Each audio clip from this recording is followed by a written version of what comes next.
Welcome to lesson 1.1, the number line. This comes from our 6th grade Math and Focus textbook, where we're really introducing the idea behind good number lines and the things that they entail. We're also going to dig into some fractions and decimals beyond just whole numbers on the number line. Your students have a note packet, and inside their note packet they should be taking notes with me daily. This is what their first slide should resemble or look like. So again, this would be a great resource to use on a homework night if you're feeling stuck, or this would be a great place to look if you're wondering how to do it yourself as maybe a parent who's trying to help a student. This should be your number one go-to as a resource.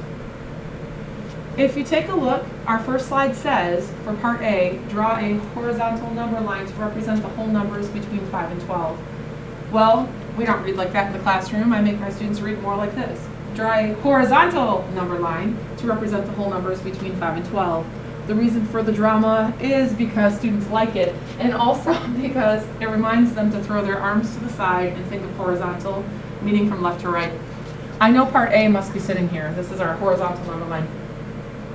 I want students to consider what whole numbers they need to represent. So the first thing I'd ask them is, what whole numbers do we need to include on this number line? So check for your whole numbers first. It's kind of a good starting point. Well, oftentimes they'll say, we need to start at 0. The truth is, I don't really need 0 for that number line. I can just show you a chunk of the number line instead. So the smallest whole number that I'm given is 5, and the greatest whole number I'm given is 12. I'm going to let those be my minimum and my maximum as we move forward. So let's go ahead and start by giving this number line some nice tick marks and some nice labels. We're going all the way from 5 to 12. I want you to notice I'm using tick marks here. I'm not writing the number smack dab on the number line because that just really interferes with legibility and our ability to read what's happening there. So this number line looks pretty nice, but I would say to my students at this point, oh my gosh, how embarrassing. Yes, it does have labels, so that's not the problem. We need to make sure that it gets some good points. So we're missing the key points.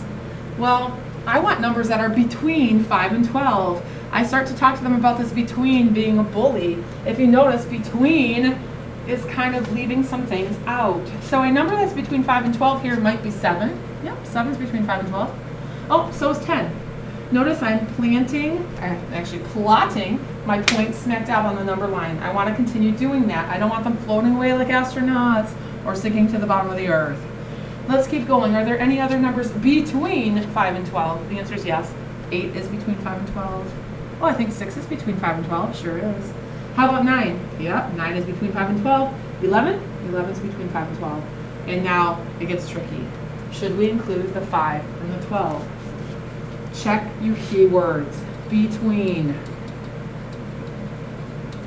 Is it possible that 5 is between 5 and 12? No way. Between is the bully. What he likes to do is leave out the endpoints. We know that bullies like to leave people out, so don't be one. Okay? So in this situation, on my number line, this word between tells me leave out the endpoints. I cannot include 5 and 12 for this problem. And in fact, I've represented my whole numbers between 5 and 12, and I'm done. Let's take a look at part B. Draw a vertical number line to represent the whole numbers from 5 to 12. Well, I want you to tune into this word vertical, and it's not written in a really great spot for me, so I'm going to rewrite it. I want students to quickly throw their arms up and down and to think of that vertical V showing them that the number line moves from top to bottom. Vertical. So that V of the vertical makes an arrow for us going up and down. So I know this is my vertical number line over here. So this will be part B for us today. Well, I'm looking for whole numbers again. So let's check what whole numbers I have to include. So I'm thinking back to my list of rules here. Well, the smallest whole number I see is 5 and the greatest whole number I see is 12. So let's again go from 5 to 12. But I need to caution you. This is a vertical number line and I need to think small. When you were tiny, were you super duper tall? Or were you kind of short and you had to grow a little bit? Well, when you were 5 years old, you probably were smaller than you are today. So for that reason, we remember the smaller numbers go low on our number line. Also notice that I'm writing my numbers vertically, so I don't have to turn my number line around or stand on my head. I can actually read these numbers vertically. just like my vertical number line is supposed to be. Perfect. I have my whole numbers. I have 5 through 12. Do I have them labeled? Sure do. Things are looking good. But what am I missing? How embarrassing. I'm sorry you had to see this. Oh, I'm missing points. Of course we need some points. I want some points from 5 to 12, it says. Notice this keyword sitting right here, from. This is important, from. Well, give me a point that's from 5 to 12.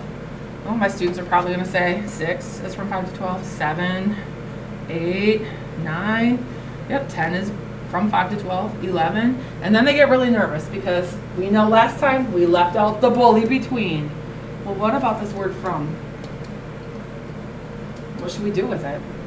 Well, I had some of your students line up in class and race me. I said, we're going to start from here to there. And they kind of panicked that they had to start back here at the line, and I got to start right about here. And I said, ready, set, go. I wanted to say go, but they freaked out on me. They said that wasn't fair. So we talked about from being friendly. To be friendly in the race, you have to start at the same location. You have to start at the minimum. You have to start at the end point that you're given. And if you finish the race, well, you can't stop at 11 and go, ta-da, beat you there, because that wouldn't really be fair.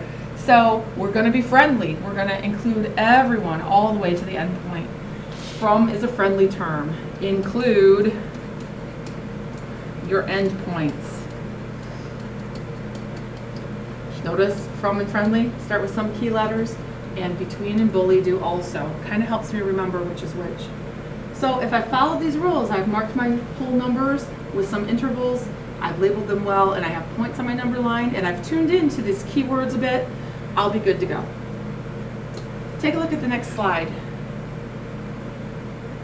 Here we're doing some quick comparisons, and I'm guessing that students know pretty quickly what to put in place. But here's the trick. I'm going to ask them to quickly sketch out a number line. In class, we could have done horizontals or verticals, but I know for a fact that vertical is more challenging for them right now. So I'll just show you some quick vertical sketches. Well, for part A, I'm given 12 and 15, and I want to compare them. I know from the past that 12 is smaller than 15, so how would that look on this number line? Would 12 be higher or lower? 12 would be down lower on my number line, and 15 would be somewhere up here higher. Notice I'm not showing you every detail of my number line. I'm showing you only the two that I need to compare. So the lower numbers are worth less. Lower and less. That's kind of helpful to me. So I need to put an inequality symbol in here that will make this true. If 12 is less than 15, I can use this less than symbol. And I want them to read it that way. I don't want them to say, you know, the gator is eating the 15 or something. I want them to say 12 is less than 15 this year. Take a look at part B, 23 and 7. If we're thinking money, oh my gosh, would you rather have $23 or 7? I know the answer for me. But then how do I show this on my number line? 23 seems to be a really big number. Where would that land? Somewhere up higher, wouldn't it? So I'm going to show you 23 sitting here. And when you were 7 years old, or if you only had $7, that wasn't very much. It's a lower amount, so it's worth less. All right, so the 7 is less than 23, or we might say 23 is more than or greater than 7. We need the other inequality symbol here, the greater than symbol. Let's take a look at this last one. Again, just referencing our vertical number line really quickly. Quick sketch, not super detailed. 31 and 45. Which number's lower on the number line? Well, the one that's worth less. 31 would be lower. Which one's higher in my number line? 45. And again, I'm not really worried about intervals and accuracy with this quick sketch. I just want you to recognize 31 is less than 45, and you're ready to move on. And then they gave me a set of numbers, and they said, draw a horizontal number line. Oh, they already did that for me. To represent a set of numbers. So here we have a set of numbers, and we have a big debate about which number we should start with. And lots of students love 0, and they like 1, and they like 2. But honestly, can we find the minimum? The smallest number that's in the set. I see one sitting right here. 17 is my minimum. Can we also consider then which one is the maximum, the biggest number or the greatest value in this list? 24 is pretty big, but 25 is even bigger. This is what I call the maximum in a set of numbers. We are ready to record. I'm going to go on my number line from 17 to 25. Remember, we're using these tick marks for good organization. And right about here, the students start panicking. They're shouting out at me. They're not in here right now because it's too late at night. But during the day, you definitely hear them. They're like, whoa, whoa, whoa, hold up, hold up. How come you put 20 on there? Well, the answer is because 20 is a part of the number line, right? And I want to keep my intervals about the same. I can see I got a little bit bigger towards the end, but I want to keep my intervals about the same. And if I stop at 19 and then jump to, say, like 23, there should be a big jump in between those. They shouldn't be right next to each other on the number line. So I'm trying to make it accurate. I'm also trying to get them to see that the distance between 18 and 19 is a lot smaller than the distance between 19 and 25. Well, this number line looks great. I have my whole numbers, I have my labels. Wasn't that two of the rules? But we're missing something here, and it's called points. Mathematically speaking, they're calling them bubbles and dots and things. Let's call them points. So which numbers get points? Go back to your set of numbers and make sure we include them all. I see 24 gets a point. 24? Bam, right about there. And I am exaggerating these points so that they can see them in the classroom. I don't want them to be humongous, but I want them to be noticeable. 17, it's on the list, it gets a point. 19, it's on the list, it needs a point. 23 is on the list, it gets a point. 25, of course, it gets a point. And 18, it gets a point. So what about this 20, 21, 22? Do they get points also? No, of course not. They're not on the list. Okay. I really want students to tune into this fact that there are 1, 2, 3, 4, 5, 6 numbers in the data set. Six numbers in the set that were given. So I need 1, 2, 3, 4, 5, 6 points back. It lines up, it matches. Next, we worked with some fractions, and in their notes, they saw a problem. Here they have 1/2, 3/4, and 1/4. And if you notice, one of these things is not like the others, and one of these things just doesn't belong. Of course, parents may know that Sesame Street song, but my students don't remember it anymore, or they never saw it. It's before their time. So, if you take a look here, my denominators is the first thing I check. So if I'm working with fractions, actually, I probably should have checked something before that. I need to check my whole numbers like I did before. Well, all these fractions land between the whole number of 0 and the whole number of 1. So they already listed that for me. They already took care of the whole numbers. Check. Now I need to check my denominators. Now would be a good time to look and say, hey, 2, 4, or 4, which one of these things is not the same? The answer is this 1/2, isn't it? I bet I could change this 1/2 somehow. I bet I could do some work off to the side, which I did with your students in class, and they should have in their notes. They should have turned this 1/2 into some number of fourths. They should also show you how they got there. So they should be able to explain that, well, to go from 2 pieces to 4 pieces, I had to double it. The pieces are getting smaller in size, but now I have 4 of them. And if I do that to the bottom of the fraction, I do that to the top as well. 1 times 2 is 2. Hey, now I have 2/4, 3/4, and 1/4. Much better for plotting points. So I checked my denominators, I made them the same. Common denominators, they're the same. Next, I need you to check the intervals. How many intervals or parts should we make? And this number comes from your denominator. This denominator is so helpful. He's like, hey, hint, hint, wink, wink. We need 4 parts here because the denominators are all 4 now.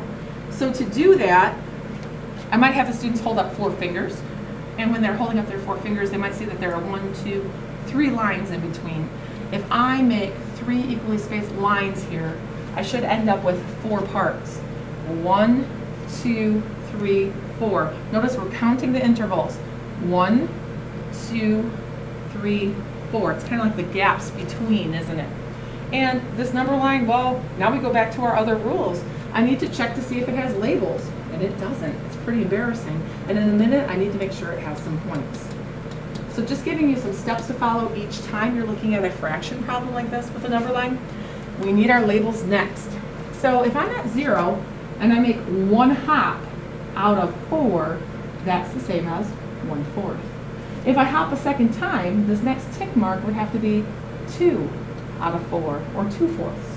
If I jump one more time, well, that's 3 jumps out of 4 possible. And if I jump one more time, I get 1 whole. Sometimes we call that 4/4. Sometimes he has another name. Great, my labels are set. Check. I'm ready for some points. Oh, what gets a point? Well, it says 1/2 needs a point. Problem alert. I don't see 1/2 on here, or is it?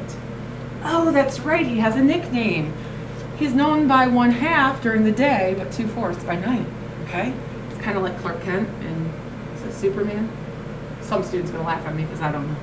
Anyway, I think it's something like that. Here we go. I could go ahead now and put a point on 1/2, also known as 2/4. Okay, he has the same identity. It's like Judy or Judith. You know what I'm saying. Next, we need a point on 3/4. 3/4 was located right about here. We give it a point. And last but not least, 1/4 was in my set of numbers, which happened to all be fractions this time. Good. How many points did I give them? 1, 2, 3.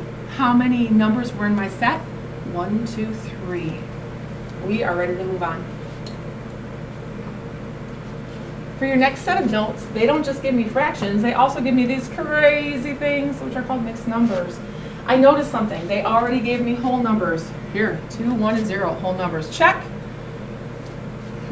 Did they already give me intervals? Did they already check the denominator? Oh, they've already split this. There's some marks in here, splitting it into pieces. So let's look between 0 and 1 and see how many parts they made for you. Here's 1, 2, 3.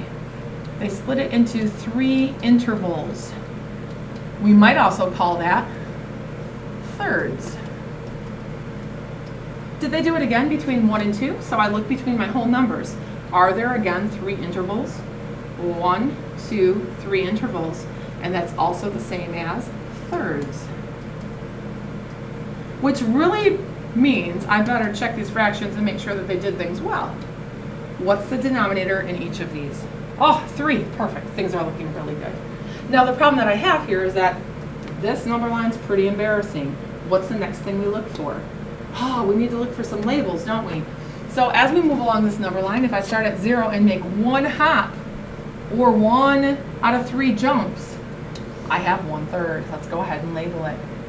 Well, I'm not quite done yet because I hop again, and this also needs a label. So I've moved 2 jumps, or 2 parts out of the 3. And if I jump one more time, this one might have another name. Sometimes we call 1 whole the same as 3/3 in this situation. And if I jump one more time, I have more than 1. I have 1 with an extra hop, or an extra third. That would make 1 and 1/3. And I'm not done yet because there's 1 tick mark here that's not labeled. So if I jump one more time, that should get me 1 and 2/3. Good. I'm able not just to put fractions on the number line, but I also can locate these mixed numbers. And I know that these go between 1 and 2 because 1 is the whole number plus a little extra. 1 is the whole number plus a little extra. I have more than 1, but less than 2. Let's do some comparing. Take a look at 2/3 and 1 on your number line. Which one is farther to the left? Ooh, 2/3 sitting right here. I see it. And 1 is sitting right here. Well, the one that's farther left is worth less. Left is less. 2/3 is farther to the left, so I'm going to use the less than symbol. 2/3 is less than 1. Yeah, I'd always rather have 1 cookie than just 2/3 of a cookie. Hint, hint, students. All right, take a look. Next I have 2 whole cookies compared to 1 and 1/3 cookies. Well, if I look at those on my number line, I'll use a different color for you. 2 is sitting here, and 1 and 1/3 is sitting there. Well, the number that's farther left is 1 and 1/3, so that one's worth less. If 1 and 1/3 is worth less, I need to make sure that the smaller piece of my inequality is facing the 1 and 1/3. How would I read this? 2 is greater than 1 and 1/3. So I used a greater than symbol to make that true. Next up, I'm given some more fractions to put on this number line, but this time we're looking at a vertical number line. And for part B, we'll get some decimals as well.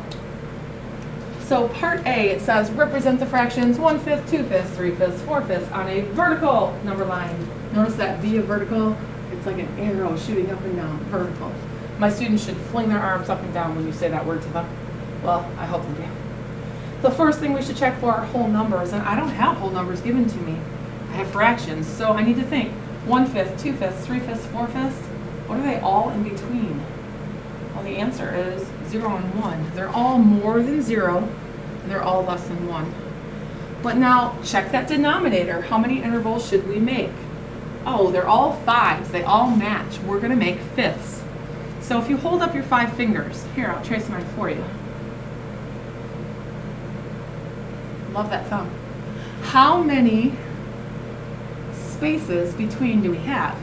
You'll notice that there are 4. So if I make myself 4 equally spaced lines, not sure those were equally spaced. I'll try again for you. Oops, one more time. 4 equally spaced lines. That looks maybe a little bit better. I should have 5 equal parts, or fifths. Let's check. 1, 2, 3, 4, 5 intervals. It checks out. Now this number line's mighty embarrassing. What's it missing? Labels. So let's go ahead and say that this first stop would be called 1/5. I moved 1 hop, or 1 interval, out of 5. If I hop again, this next stop would be called 2/5. Easy for me to say. There we go. And if I went one more time, I'd call this 3/5. And don't stop. One more leap would be 4 intervals out of the 5 I have. And one more could be called 1, and sometimes we would give him his nickname, 5/5. How cool. You might say, beautiful number line, but I hope you're embarrassed and not looking at it too closely because it's missing something really, really important. Points. So let's go back to our list. The set of numbers we were given. Who gets a point? 1/5. Who else needs a point? 2/5. Who else gets a point? 3/5. Who else needs a point? 4/5. And my number line is complete. Part A is all set for you here. Part B, let's go ahead and read. Represent the decimals, 2 and 0/10, 2 and 2/10, 2 and 4/10, 2 and 6/10. Dot. 4 and 0/10 on a vertical number line. Oh, I heard the magic. I heard the word vertical. So I know again, I am drawing a vertical number line for you in your notes. I did tell students that for some reason this one takes up a lot of space, more than we had planned, so they might have to extend the number line that's already built there for them. All right, how do we start a good number line? Oh, that's right, we think of whole numbers. Well, I noticed something. The smallest number I'm given, this 2 and 0/10, is the minimum, and it also is a whole number. I could order 2 whole pizzas. I also noticed that the maximum that is given to me, this 4 and 0/10, is also a whole number. It's the same as 4. It just has that 0/10 at the back of it, just taking it to the tens place. I could order 4 whole pizzas for sure.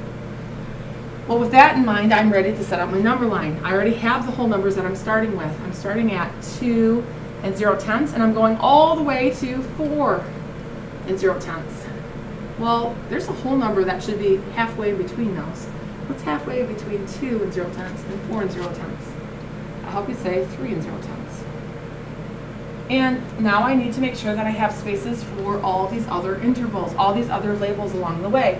So slightly bigger than 2 and 0/10 would be 2 and 1/10, but I don't know if I have to show it because on that list, it's not listed. So I think I could go with 2 and 2/10 instead. So I'm going to draw a tick mark and write 2 and 2/10. We could count by 2/10 each time. If I added another 2/10, I'd be at 2 and 4/10. If I went again, I'd be at 2 and 6/10. And another 2/10 added to that would be 2 and 8/10. My intervals aren't perfect, but I'm trying to keep them kind of close to the same size. Well, 2 and 8/10 plus 2 more tenths gets me to this 3 and 0/10. I'm there. If you notice, that actually made 1, 2, 3, 4, 5 intervals. Instead of 10 little intervals, when I'd count 1/10, 2/10, 3/10, 4/10, 5/10, I'm counting just the even intervals. I have half as many. I only have 5 intervals. So I probably could draw myself 4 quick tick marks here. 1, 2, 3, 4, and get them labeled to go from 3 to 4 and 0/10. So here I have 3 and 2/10, 3 and 4/10, 3 and 6/10, 3 and 8/10. And I hope my students are seeing a pattern here. I am going 0, 2, 4, 6, 8, 0, 2, 4, 6, 8, 0, and so on. All right, this number line is looking mighty embarrassing. What is it missing? Points, of course. So who gets a point? Well, looking at our set of numbers, 2 and 0/10, check. 2 and 2/10, check. 2 and 4/10, check. 2 and 6/10, check. 4 and oops, forgot to cross them off. And 4 and 0/10, check. And then there was this mystery section, ... to be continued. You hate when that happens during your show, and you know what? It's kind of a convenient math thing, so I don't know if I despise it. I just have to know what it means. It means to continue the pattern. Just like you're going to watch the next episode of your favorite show to see what happens, well, we're going to keep this same routine going to see what happens, the same pattern. So what am I missing? If I'm counting by 2/10 each time, should I include 2 8/10? The answer is yes. It's continuing the pattern. ... to be continued. What about 3 0/10? Absolutely, it's part of that pattern, that missing piece that has the ... I continue this idea until I get where? To 4 0/10. They gave me the greatest or the maximum that needs to be recorded. This is part B. You are all set. Now, I do have students that oftentimes will include 2.1 and 2.3 and 2.5 and 2.7. You can always have more information, but I do need to caution you, you better not have points on them, because if you do, you weren't paying attention to the pattern of even tenths. So I don't mind extra information if you really need to see the odd, oops, this should be 3.1, sorry. The odd decimal places that are happening here in the tenths place. If that really concerns you and you want to list them, go ahead and list them, but don't you dare point them. We don't need points on those.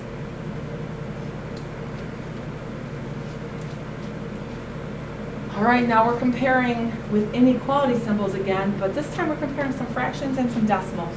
And I think this will be the last slide that we look at today. This is probably the most challenging piece of what your student will have to do. And I really want to make sure that they are thinking through a couple pieces here that are really critical. So first, the first thing I'm given are decimals. So if I'm given decimals, I want to check the place value. Instantly, I want to say, hey, do these land in the same place value? Well, I notice I have tenths and I have hundredths here. Is that the same? The answer is no. So how can I get them to the same place value? I might want to consider placeholders. So where could I put a 0 or a placeholder that would make both of these land in the same decimal place value? Well, if I put a 0 at the back of this 4, I would be in the hundredths place. This hundredths place is exactly the same as this hundredths place. Well, there are different values and there are different numbers recorded, but it gets me to the same place value. That's perfect. I also might encourage you to think this. Check to see if you can make it look like money. Students tend to love that. They love money. I don't mind it either. So when I do that, I know money lands in the hundredths place. And I know that $2.40 is different than $2.15. They're not equal. So which one is greater? If you take a look, $2.40 would be the greater value. Come on, Pen, you can do it. Well, we hope it can. This is a true statement, but now what if you had to represent that on the number line? How could we do it? Well, I know that I want to think about whole numbers first. $2.40 and $2.15, it's more than $2. I'm going to start with $2.00. I want to get all the way up to maybe $2.40, that would be okay. Or maybe I want to think of the other whole number on the other end, which would make good sense to say $3, right? These are both amounts smaller than 3 0/100. So if I wanted to get to the hundredths place, I'd have to count out 100 little tick marks. That's an awful lot of work. But if we think money, and this one ends in zeros in particular, that might be really nice. Couldn't I just count out 10 parts? To do that, I encourage my students to start with first what we call fifths. Those are not very equal. We're trying to make equal intervals, so I'll try to model that a little bit better for you. A little bit better. These are 5 equal parts, so this would be like saying $2.20, $2.40, counting by that 20 cents each time. Well, that's not what I want to do. I want 10 equal parts. So if I take each of those and split them again in half, I should have 10 intervals. 1, 2, 3, 4, 5, 6, 7, 8, 9, 10. Notice I'm not counting the lines. That's not what I'm counting. I'm counting the spaces between. 1 space, 2 spaces, 3 spaces, 4 spaces, and so on. Well, this number line is mighty embarrassing. It has whole numbers, yes, and it has some intervals, okay, but it's missing some labels. So $2.00 plus a tenth more. What would we call that? Well, that would be like 2.1 or 2 1/10 or $2.10. If I went again and added another 10 cents to that, oops, I would have $2.20 or 2 20 I'm going to continue this pattern. And notice the only reason why I'm putting my labels on either side of the number line is because of space. This is interesting. $2.50, that looks like it's halfway between $2 and $3. What happened to my decimal? That looks pretty good. Okay, let's keep on going. 2 60 2 70 2 80 2 90 So if you're asked to represent this on a number line, you may have to think of the whole numbers first like we've done in the past, and you may want to try to consider what type of interval will make this work for you. So I was noticing that to get to 40 hundredths, I could count by tens. It ends in a 0. That made life kind of nice. Now this number line, totally embarrassing. What's it missing? Points, of course. So let's go ahead and fix it up. Here's $2.40, also known as 2 40 hundredths. And what about this 2 15 hundredths, or $2.15? I don't exactly see it. Do you see what it might land between? Oh, it's more than $2.10. It's less than $2.20. It's halfway in between. Right here we'd have 2 15 hundredths. Let's go ahead and put a point there. Hey, this actually proves what we said earlier. The one that's farther left, the 2 15 hundredths, is worth less. So the smaller point of my inequality is pointing at it. Like, hey, you're the smaller number, but it's okay. We still like it. We're ready for this next problem where we're given some fractions. And students love to say that the 2/5 is bigger because they see the 5 is bigger. But then some students love to say that the 3/4 is bigger because the 3 is bigger than the 2. Oh my gosh, these are so hard to compare unless we find equivalent fractions. So in this situation, if I give you some fractions, we really want to check those denominators. We want common denominators to make them the same. So to do that, let's go ahead and set these up. I have 2/5 and I have 3/4. And this is not where they'd be on the number line. This just happens to be where I'm showing my work. Let's think of some multiples. Let's see if we can get ourselves to a number that they both agree on. So counting by 5s, I'd say 5, 10, 15, 20, 25, 30, and so on. Counting by 4s, I'd say 4, 8, 12, 16, 20. Hey, I noticed something. They both share 20 as a common multiple. So that's what I'm going to use as my rule. I'm going to turn them both into 20ths. I'm going to make that my common denominator. Well, how did I go from 5 to 20? If you look at your multiplication chart and think back, that's really the same as 5 times 4. So if I do that to the denominator, I do that to the numerator, and 2 times 4 gets me 8 20ths. Let's look down below here at this 3/4. How did you go from 4 to 20? Well, I know the number grew, so you multiplied. What did you multiply by? Well, 4 times 5 gets me 20. So if I do that with the denominator, I must follow the same rule in this numerator of the same fraction. 3 times 5 is actually 15.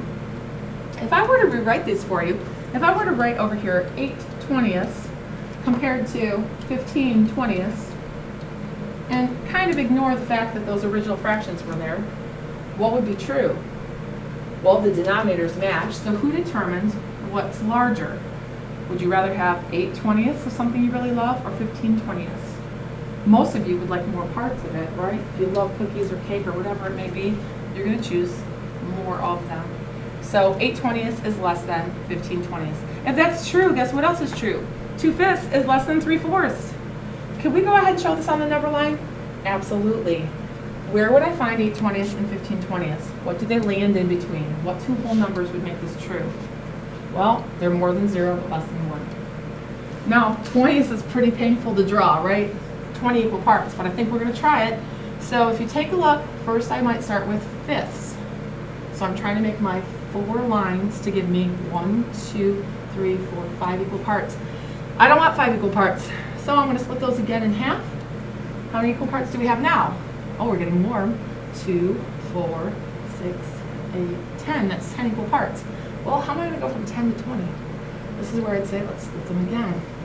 Because if I do so, I should have twice as many. The pieces are getting smaller, notice, and it's really important as we move along. 20ths. So this first stop, if it had a good label, would be 1/20th. And this next stop, if it had a good label, would be 2/20ths, and so on. I'm going to ask us to move to 8/20ths and label that and put our point there. So starting here at 0, 1/20th, 2/20ths, 3/20ths, 4/20ths, 5/20ths, 6/20ths, 7/20ths, 8/20ths. This is the point they're referring to, 8/20ths. I also need to find 15/20ths. Well, if I know 1 whole is the same as 20/20ths, that's also his name, I can count backwards. 19/20ths, 18/20ths, 17/20ths, 16/20ths, 15/20ths. Right here would be 15/20ths. Is this still a true statement? Well, I have to say, 8/20ths is farther to the left. It's worth less. That's why this inequality symbol has a smaller portion facing the 8/20ths. And if you remember, 8/20ths wasn't our original fraction. He has another name. 2/5 is his other identity. Just like 15/20ths is the same as 3/4 on a number line. I hope you are having success showing not just your number line with good points and good labels, but also your thinking, trying to find me the same place values when it comes to decimals, and also common denominators when it comes to comparing fractions. These two tools help you to be precise and accurate with both your answers and in math.